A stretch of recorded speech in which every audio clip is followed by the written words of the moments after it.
สบายดีน้องมูนี่เฮากะสิมาไลฟ์สดเรื่องบักลำบักมีเนาะบักก้อนไส้บักดีบักข้ามแมงบักวัดเขียดบักลมเนาะแล้วก็บักลอด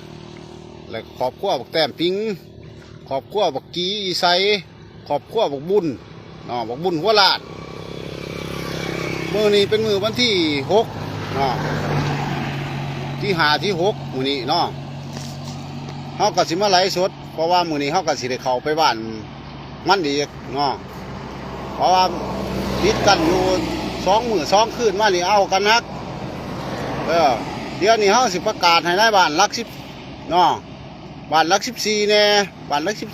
13แล้วก็บ้านหลัก10หลัก21เมืองบ่เจียงเจริญสุขเนาะเดี๋ยวนี้ถ้าล่ำถ้ามีถ้าพรไส้นี่เปลี่ยนชื่อนามสกุลแล้วเนาะหอบนั่งนาไปอยู่หุ่นบ้านกกกระแหลกหุ่นเมืองโขงไปแนะนำเจ้าแข้งเจ้าแข้งตัดเจ้าเมืองที่บ้าให้ความร่วมมือเนาะเรื่องคดียาบ้าแล้วก็สร้างปัญหาสูบยาบ้ามายาบ้าแล้วก็สร้างปัญหาสร้างความปั่นป่วนเดี๋ยวก็ถล่มทะเลาะ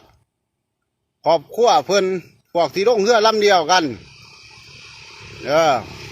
เพราะว่าดินตอนนั้นเฮาไปสืบถามมาเบิดแล้วบักลมบักลอดนี่มีสมหูความคิดกันสร้างปัญหาแล้วก็มีบักข้ามแมงบักวัดเขียดเนาะแต่ขอบครัวบักก้อน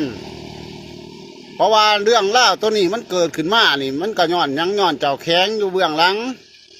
เจ้าแข้งได้เจ้าเมืองกันว่าเจ้าแข้งเจ้าเมืองนี่มันก็เฮ็ดได้ทุกอย่างเนาะ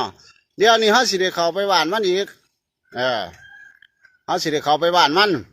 ถามมามันสิเก่งทำไรเพราะว่าเฮาไปสุนีเฮาสิได้ไปแจ้งการเลยหลายบ้านนี่